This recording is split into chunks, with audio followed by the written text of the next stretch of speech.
All right. Hello and welcome everyone to the Tennocon 2024 breakdown. So, we have a ton to talk about, and obviously this video is coming out later than you might expect. Obviously, I was at Tennocon and we live streamed the entire event and my whole experience with it, outside of course from some like after party stuff that occurred later. Um and I had a absolutely stellar time at Tennocon.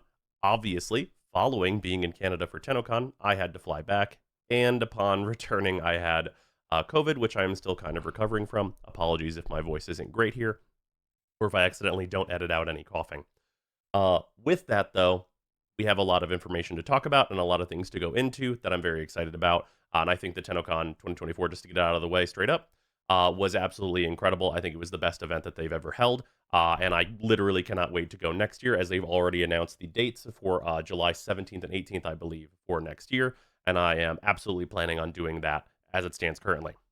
With that, I did want to briefly talk about Soulframe here. Soulframe had its first dev stream, and also some just kind of generally very important information for those of us that went to Tennocon, which is that everyone that went to Tennocon has access to the Preludes. So we all have codes for that, which means I can get hands-on with Soulframe and give some kind of vague impressions about it. There is still like an embargo on footage, I believe, and stuff, so I won't be able to get any of that until that's lifted, of course.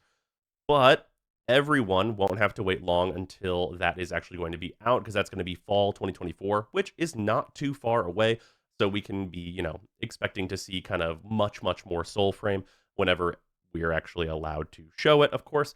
And also I'll get some time in the closed, I'm sure, at some point to experience it. But the main thing that I wanted to say as a takeaway from like the Soulframe dev stream is that it was very, very clear if you look at kind of like what we were shown really early for Soulframe and what we were shown uh, at Tennocon for Soulframe, was that the animation quality and the system quality has definitely vastly been improved. Like if we see a similar jump over like, it's only been really like a year since we last saw the last footage of Soulframe. If we see like a similar increase over like the next year after Preludes becomes public and stuff, Soulframe is going to look absolutely insane. There definitely was still some of that, like, the game is very not finished kind of animation jank, but there was a lot of like polish that you could see kind of making its way into the systems.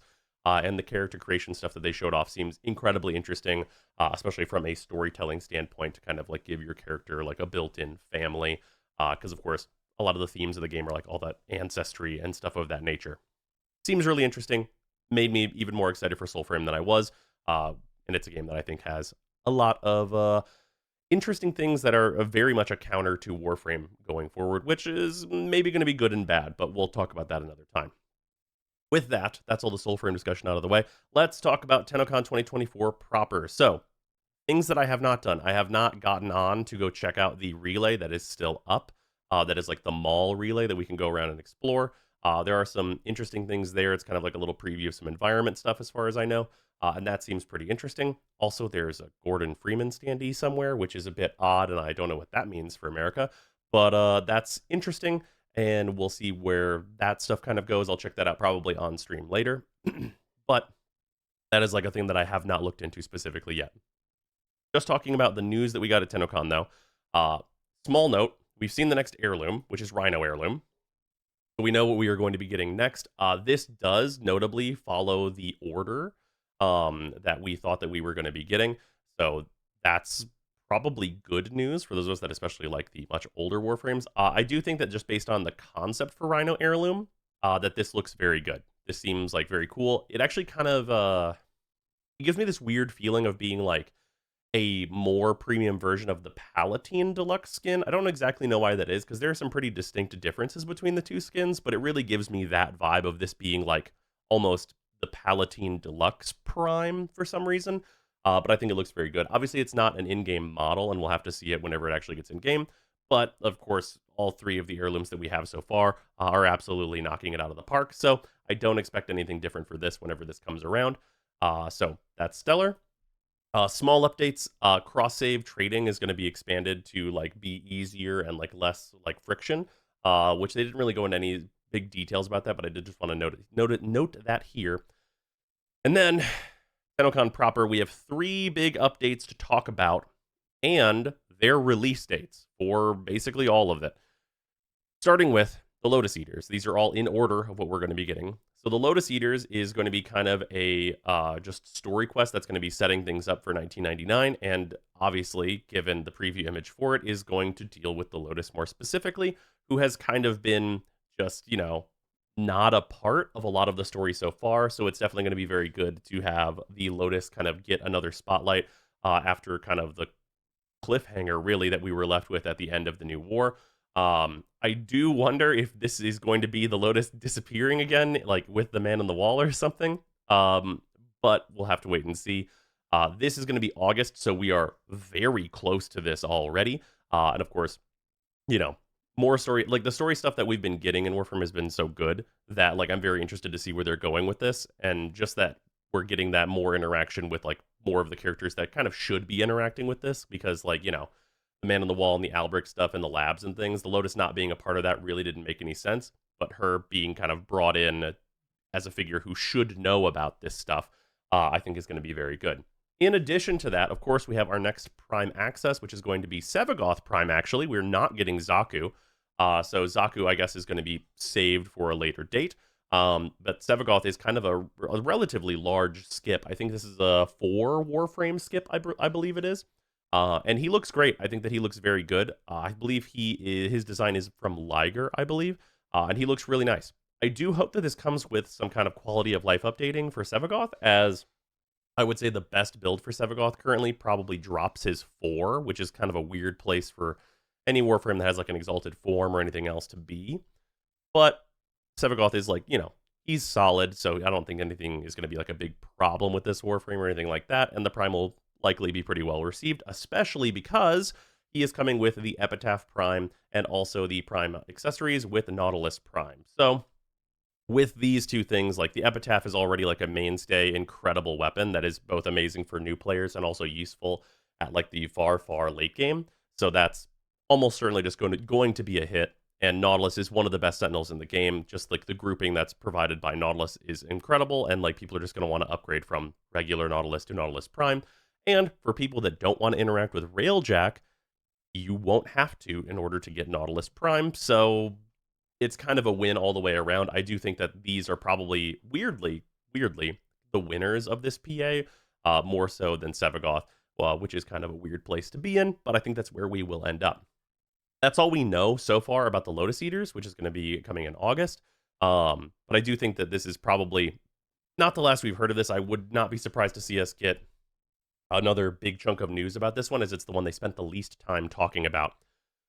Moving on, we have unannounced 2024 update. So unannounced 2024 update we're going to learn more about at TGS, which is in September. DE will be returning to Tokyo Game Show. And with this, we have some just kind of really very random information, which is that this whole thing's going to be announced at TGS. Presumably, there's going to be some big story stuff that we're going to need the Lotus Eaters in order to have context for, of what's going to be revealed here, which I think makes sense. Quality of life stuff. We do know that this is finally when we're going to be getting Companions Part 2, so Smita nerf, maybe they've decided otherwise. It is kind of a weird position where I think the Smita is maybe not being used as much as I predicted it would. And maybe they will decide not to nerf it, but will be interesting to see what they do with that. There's also going to be favoriting arsenal items. So I've seen some interesting discussion about this. To be clear on like what this means, you will be able to favorite cosmetics. So like favoriting your Warframes and all that stuff, I don't think is such a big deal, but being able to favorite your cosmetics, especially for those of us that have a whole lot of them, really is actually going to be very nice, I think, especially if we can favorite color palettes and sort those to the top. I think that is actually going to be a very nice bit of quality of life. And of course, just like, being able to favorite, let's say, like all the primary weapons that are actually worth using and just push all those to the top and kind of cut out all of the chaff in that section, I think is really nice, because the way that I've been doing that so far is just by, sorting by most formud. But favorites will definitely clean up that experience. So that is some very good stuff. They did say that there's, of course, a bunch more quality of life coming with this, but those are the two big points that they made. We're also getting 5 new Incarnans. I suspect this is just another week to add on to the Incarnan rotation. And we're going to be getting a new Warframe that we know basically nothing about, other than that it is not Cyto 9, who is going to be our new Warframe for 1999. With this, very interesting, we're getting the Caliban Deluxe with rework. And very strangely for this one, everyone is getting Caliban for this update, which is Definitely not the usual for a deluxe skin release. Maybe it's just because Caliban is just not used by anyone. They want to try and give this essentially brand new Warframe a actual chance, because I do think that there's a considerable risk to releasing Caliban Deluxe into no one having him and no one knowing if his rework is good enough, and then having his farm be the way that it is, because those Narmer missions are really not great to farm longer term for getting his items and all that. So it's probably the best choice to just give everyone the frame, not only so that they can get feedback on the rework, but also so that they can probably sell more deluxe skins that way, as I do think it looks very, very good. With what we've seen, the very, very short clip that we got of what Caliban can do now, really notable things. Number one, they did not show his 2 at all. I'm hoping that his 2 is getting completely replaced with something else, as his 2 is one of the least inspired abilities in the game. It is basically dollar store Rhino Stomp, which is a horrifically bad place to be. It inflicts a lift, and it's just not great. It's not thematic. It's not anything for Caliban, so I'm hoping that ability is getting removed and replaced. His 1 seemed to basically be kind of, it's basically the speed of like Wukong's 2 and then just spinning forward. The damage on it is, of course, very, very hard to tell, but it at least looked like you might be able to use it for a movement, which might be fine. In terms of his 3, it summons all 3 of the drones at once instead of summoning them one at a time, which at least is a basic improvement, but hopefully, of course, there's much larger improvements to that. And then probably the most impactful improvement is that his tri-laser beam seems to have chaining between all enemies that it is hitting, which should significantly increase its damage and maybe actually make it a real, DPS ability that you're going to want to use to like clear hallways of enemies. So the kind of basic look, like the very, very short look we got at Caliban, seems maybe promising. There might actually be something there. So we can hold out hope that we get a new Warframe in addition to our other new Warframe whenever that update hits. And then, of course, the thing that we spent the most time on is, of course, going to be Warframe 1999 itself. And there is a lot of information to go over here. So let's just jump into it. So just to start out here, alongside 1999, we're going to be getting an animated short. Although there seemed to be kind of like a little bit of like stepping forward, stepping back with just how expansive this is going to be. It seemed like maybe this is going to be a little bit more involved than like the Styanax short that we got. So this maybe is like a single episode of anime as opposed to like a true short. So that'll be kind of interesting to see. And then the stage demo that we got is the first opening quest of 1999. And there's a lot of important stuff with this that also we got more information about later in an interview that came out that I want to talk about. To start, we have the full Protoframe roster for now, which is the Hex. This is also the Syndicate for the update, which is going to make more sense in a moment, where we have Arthur, Exgal, Aoi, Mag, Amir, who is Volt, Quincy, who is Cyto 9, who is our new Warframe for the update. I do want to talk about Cyto 9 a little bit more, but then we also have Letitia, although Arthur calls her Letty, who is Trinity, and then Eleanor, who is Nyx. Based on what Letitia says in the quest itself, I do think that Eleanor is Arthur's sister, just because Letitia says that like Eleanor is his blood, so they may be related. But that is a little bit of speculation on my part. It could also mean something else. So that is just a small bit that I wanted to call out that I did catch. And it is worth noting, and I do have it noted later, but it's worth noting here, that both Trinity and Nyx are going to be getting what they called mini reworks on launch for 1999, which is stellar, as Nyx and Trinity are both 2 Warframes that struggle a little bit, and could do like, there's some simple changes to them that could really go a long way. All that stuff, incredibly positive. I think that this cast looks great. All these characters look like very unique and are just very well done. I think this is a really good cast for our kind of like main crew here. Seems excellent. Talking about Quincy, Cyto 9 specifically, based on the way that Quincy was portrayed in the 1999 stuff, he seems like he's a very much more like your kind of like standard, like kind of military guy, like very much like I've kind of talked about in the past where it's like the game doesn't really have like a Soldier 76 of like kind of basic Call of Duty man of like really simple kit, maybe like gun buffs, grenade, auto aim type stuff. Like we don't really have that. The closest thing we have is Mesa, and she's got a bit more going on. I think that Quincy might be the character that fills this role. And also, we saw enough of Quincy that I kind of get the feeling that maybe they're going to be adding Cyto 9 to like some kind of like guaranteed way to get them. I don't know why I get that feeling. There's no like specific evidence about that.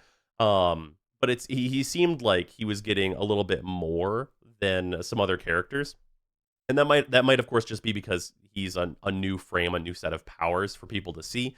But I think it would be really interesting to have that kind of like more basic seeming power set be available pretty early. Be an interesting way to go. With all of this whole crew here, with the Hex, we have a romance system that is going to be getting added to the game. I had the pleasure of talking to one of the writers. Oh no, name on screen. I'm horrible with names. My huge apologies if you're watching this video. But I had the pleasure of talking to the writer of Jade's Quest, which was stellar, of course, about a little bit about like the romance system. And from the conversation we had, it seems like it's going to be like actually quite in depth in terms of like how much like meat there is. It doesn't seem like it's going to be just kind of like a super sidelined simple thing. So that's actually very interesting about like there being kind of a lot of writing present in the romance system. I think that'll be really interesting for giving all of the proto frames a lot of character. Uh, as we saw an incredibly small amount of it in the demo, because kind of hard to get into, I think. With that, 1999 is a open world city where you can summon the Atama cycle at any time. That is, of course, incredibly important because you're going to like need that for getting around. Also, with it being open world and being so enclosed, it's going to be really interesting to see like if we can't get out of kind of like the hallways that a city makes, and if we kind of have to navigate through all of that instead of like our more known open worlds like PoE and Fortuna, where we can just like arc wing and fly above everything. And even if you can't arc wing in 1999, just being able to like climb the buildings and jump over everything to kind of just direct navigate place to place. It'll be interesting to see if you can't do that here, to kind of make the world maybe a little more dynamic and be able to in place more random events and things of that nature to give you a little more meat whenever you're going from location to location. And I wonder if that's like maybe a part of the design there. That being said, obviously we didn't see the actual open world proper. We just saw the opening quest, which is a bit more directed, or definitely going to be a bit more directed. I guess we don't 100% know that, but that seems to be the way that they're going, or that's the kind of vibe that I got from it. New factions, of course, in 1999, they don't just port the Grineer over. We have the Scaldra. The Scaldra are kind of like a toxin-based military faction. We have the Commander Rusalka, I believe is her name. That, first of all, incredible design. She's very Kela adjacent, although a lot of people I saw saying Saren, which is also pretty fair. Whenever she was first shown, they are like just a full military. Like imagine an entire faction of like more current day military Nox, like the Nox unit translated to like current day military. Like in the first quest, you are fighting a Scaldra tank, like as a boss fight, where like you're like popping weak points on it and stuff like that.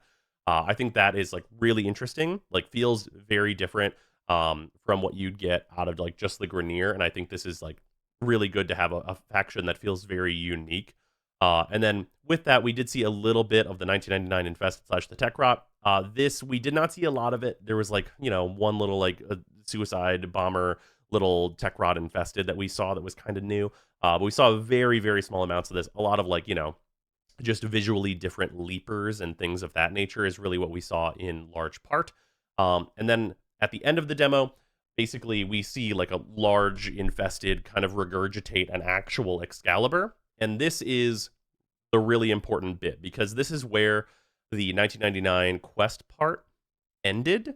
And I think that this sticking point is really, really important whenever you get the interview stuff afterwards, which we have from the WCCF tech interview, which is a question to Rebecca, which is, with Warframe 1999, will Arthur be the only playable character? Actually, yes, and only for the mission you saw. You, as a player, take over at that point. Want players to really try and analyze that last room of the demo when Arthur is versus Excalibur? Perhaps imagine that at that point, the camera perspective shifts for the rest of 1999. So you're playing as Arthur, you clash with regular Excalibur, and then you are regular Excalibur. So it'll be interesting to see if they kind of like make everyone be regular Excal, because that's kind of, a lot of people didn't start as Excal, maybe never had Excal.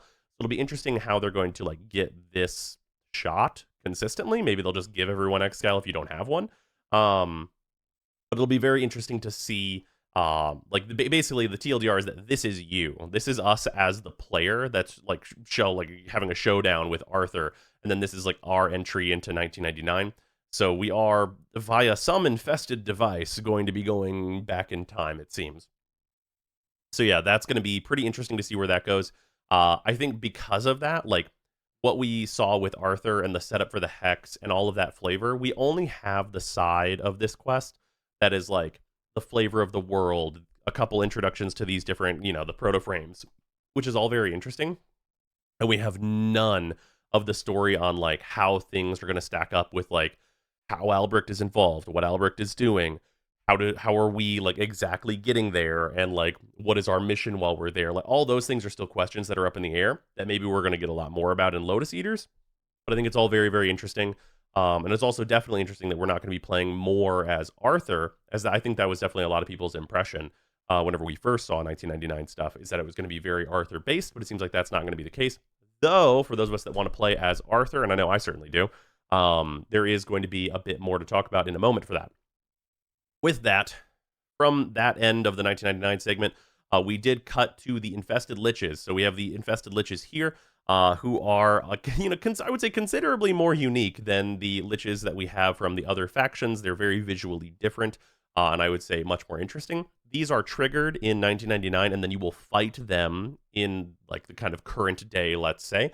You'll enter the fight from Railjack as you would usually, and they are an infested boy band theme, as there is a kind of like general like popular boy band in 1999, and apparently they become some kind of virus that then morphs into these crazy infested liches, which is fun. What an enjoyable time. Like, very goofy. I think it's great. I think like the online song they released is very fun, and like it all seems very appropriate for like what they're doing. I'm glad that it seems like they went kind of a really, really weird way with the infested liches. I'm hoping that mechanically they have some kind of different stuff to do. But we'll of course have to wait and see until we actually get that. And then for those of us that want to play more as the proto frames and see the proto frames, we have Gemini skins. So Gemini skins I think are going to be really big. And I think they're going to be hugely popular because these are skins for all of the frames that have a proto version that allow you to use an emote mid-mission to swap between your normal original fashion for that Warframe and then into the proto frame form that has an entirely separate fashion frame, which is hugely cool. Like, obviously extremely cool. I think it's like, being able to show off two different fashions, I think, is a thing that a lot of people want, especially if it's something that you can do in relays. I think that has like a lot of potential. But also, like there's all kinds of like fun thematic themes you can do with that. Like you can do like just dumb shit. Like you can be like, yes, this is the Excalibur going Super Saiyan. Like just doing goofy shit. It opens up a lot of like goofy plays for fun fashion frame theming and stuff like that. Also down here you can see that I did note the Nyx and Trinity getting their light reworks. But I think these Gemini skins are going to be very, very popular, and I really hope they're very, very popular, as it will, kind of encourage them to make more of the proto frame designs. And I think if 1999 is as good as it looks and well received, we're probably likely to get more and more of the proto frames. As I know many of us would, of course, love to see, like proto frame Ember, proto frame Rhino, like a lot of like, just these other Warframes that we'd like to see the human version of. I'm sure there's no shortage of that, as I know many artists have already done like the full roster rendition of like, oh yeah, this is what Vauban would look like as a human, and just going down the whole line with that. And then for 1999, we are getting this. This is Winter 2024 release, which I would say in all likelihood does mean December. But if we get it sooner than that, amazing. But yeah, that's what's up with Tennocon 2024.